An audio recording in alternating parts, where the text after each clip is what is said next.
Je rappelle que vous êtes en compagnie de Jean-Philippe Trottier au Midi Actualité. Il est maintenant midi et 30, presque 33 sur les ondes de Radio Ville-Marie. On va parler un petit peu d'amour, si ça vous dérange pas. Amour, actualité, 2A. Un mot décliné à toutes les sauces, du roman L'eau de rose aux élans mystiques de Thérèse d'Avila ou de Saint-Augustin.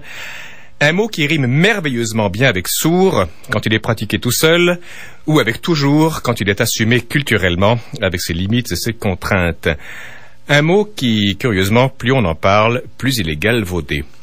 À cet égard, est-ce que notre modernité semblerait n'en avoir retenu que la dimension passagère et passionnelle? Le point avec Mathieu Bock-Côté, qui cette fois s'est mué en moraliste. Mathieu, bonjour. Bonjour. Dites-moi une chose, que vous êtes sociologue, politologue, vous parlez de conservatisme, vous parlez de choses tout à fait, pas générales, mais enfin, le cœur de l'homme, ça vous préoccupait pas trop jusqu'à maintenant? Disons que ça me concernait dans l'intimité, comme chacun, oui. Mais que cette question, si je puis dire, qui était au cœur de ma vie, de la vôtre, de la nôtre, de tous. Oui. Et c'est une question que j'ajouterais est au cœur de nos conversations toujours. Il y a une certaine pudeur à l'approcher publiquement. C'est vrai. Et en ce sens-là, vous êtes conservateur, vous.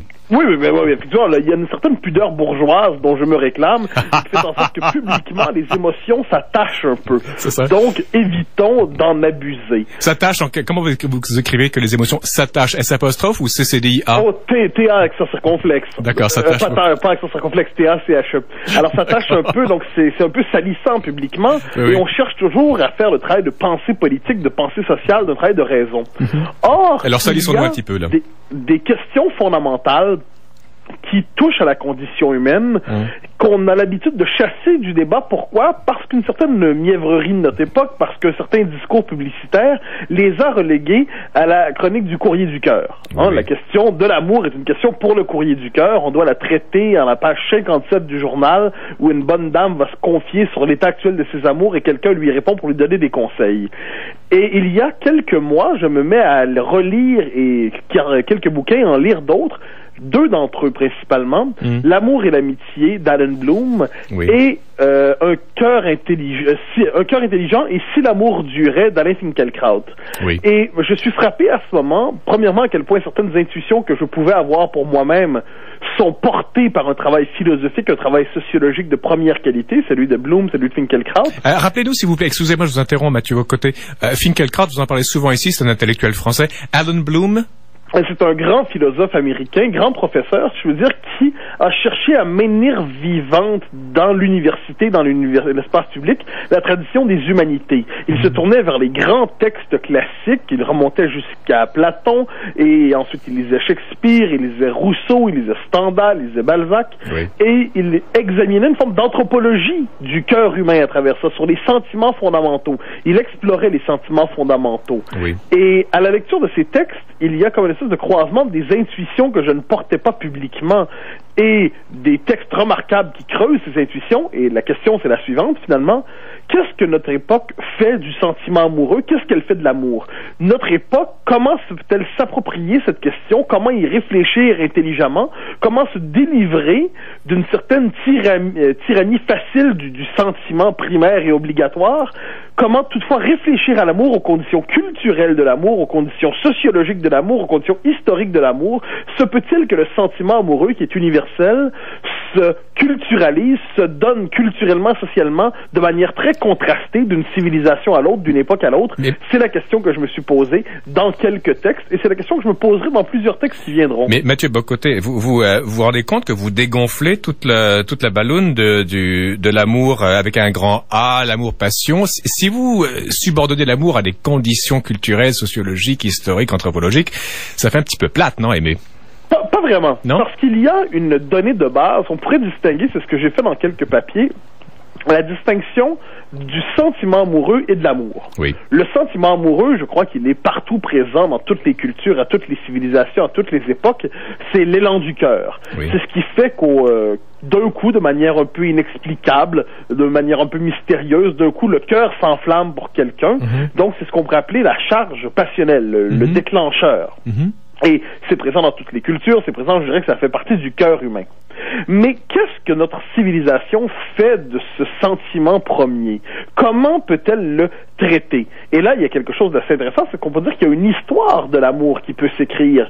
Donc de l'amour romantique à l'amour courtois, à l'amour bourgeois et victorien, à l'amour contre-culturel des années 60, oui, à l'amour tel que vécu aujourd'hui par le marketing publicitaire, par la presse people, par cette espèce de survalorisation du sentiment amoureux dans son culte des tout débuts. Le sentiment amoureux, je dirais, l'amour n'est légitime que s'il est intense, passionnel, déchirant, sacrificiel et qui donne envie de se tirer une balle dans la tête. D'ailleurs, Sinon, c'est trop fade et c'est pas intéressant. D'ailleurs, vous citez donc le livre de Claudia La Rochelle, Les jeunes filles plantent des fleurs au printemps, oui, et c'est ce qui inspire un peu votre commentaire.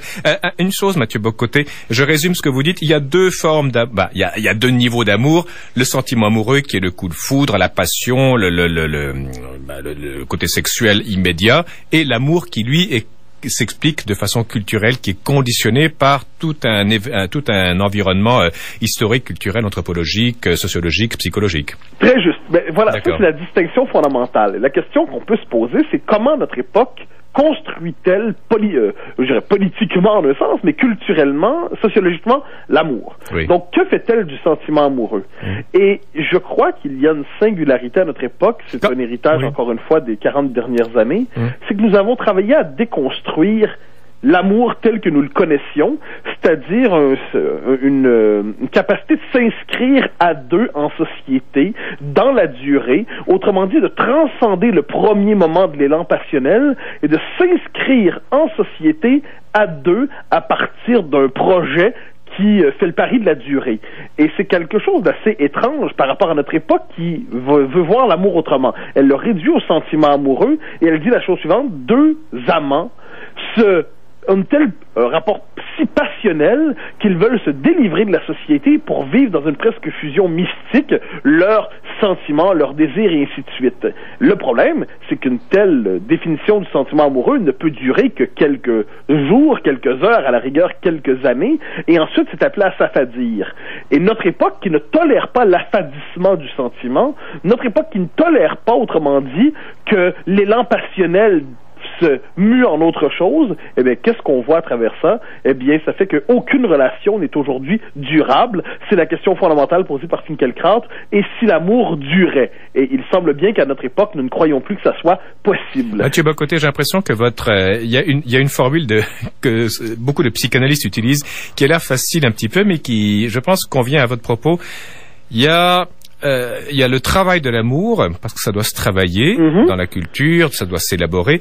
Il y a aussi l'amour du travail. J'ai l'impression que si on résume toutes vos chroniques, j'ai l'impression que c'est une formule qui peut bien résumer votre pensée, non? L'amour du travail, le travail de l'amour. En tous les sens du terme, à tout le moins. Vous aimez et vous travaillez. Je prends votre première formule très belle, le travail de l'amour là-dessus. Oui. C'est-à-dire notre époque qui ne tolère que la spontanéité, l'instantanéité, qui ne tolère que la puissance, l'intensité des sentiments tels que vécus pour l'instant. C'est une époque qui est prisonnière du mythe de la jeunesse. Et c'est comme si de 30 ans à 40 ans, 50 ans, nous devrions toujours aimer comme des adolescents. Et si nous ne vivons plus nos sentiments comme nous les connaissions au moment où nous étions encore vierges culturellement, socialement, émotionnellement, eh bien, c'est comme si finalement c'était des sentiments avachis, des sentiments brisés, des sentiments épuisés, des sentiments incomplets. Et c'est très étrange parce que une société qui pousse ainsi l'individu à toujours se replier dans l'intime, une société qui pousse l'individu finalement à vouloir le sentiment pur, sans être capable justement de le conjuguer avec la vie sociale, c'est paradoxalement une société qui pousse à la détresse affective. Et un des grands écrivains qui a compris ça à notre époque, je crois, c'est Michel Houellebecq, qui a bien vu comment d'un livre à l'autre, notre société qui a survalorisé l'authenticité du sentiment et ainsi de suite, est une société qui pousse à l'individualisme destructeur, chacun étant replié chez lui et n'étant plus capable d'entrer en contact avec l'autre. Michel Houellebecq, c'est celui qui a écrit Les particules élémentaires notamment. Les particules élémentaires, plateforme, extension du domaine de la lutte, la carte et le territoire, et quelques autres. Donc un grand écrivain. Et je crois que si on voit bien, appelons ça une histoire sociale ou culturelle du sentiment amoureux ou de l'amour, eh bien notre époque est véritablement là-dessus désastreuse. Je pense. Je m'explique. Oui, allez-y. voyons quelle est la scène publique qui nous est proposée pour la mise en scène de l'amour. Il y a les réseaux sociaux, Oui. On le sait, avec les sites de rencontres, de contacts, où les gens font quoi? Ils mettent leur photo la plus attrayante, ensuite ils font une petite description d'eux-mêmes, ensuite ils font une liste d'épicerie de ce qu'ils cherchent chez l'autre, et comment se définit la rencontre amoureuse ici? Eh bien, aucun mystère, c'est 2 listes d'épicerie qui se rencontrent. Où il y a l'autre scénario, ça c'est la télé-réalité, comme on le voit avec des émissions comme Occupation Double, où l'amour est réduite ici à un pur calcul pour être capable de gagner artificiellement le cœur de l'autre, pour être capable ensuite d'avoir droit à la maison, la récompense est 12 mois dans les magazines et ainsi de suite. Oui. Donc, notre société n'est plus capable de construire culturellement l'amour, ce qui fait en sorte que chacun, devant cette question fondamentale de l'existence, qui est celle de notre incomplétude et notre désir de rencontrer celui ou celle qui nous permettra justement de transcender cette incomplétude, eh bien, devant cette question fondamentale, chacun est laissé à lui-même, sans capacité de s'inscrire dans une culture. J'ai l'impression, Mathieu Bocoté,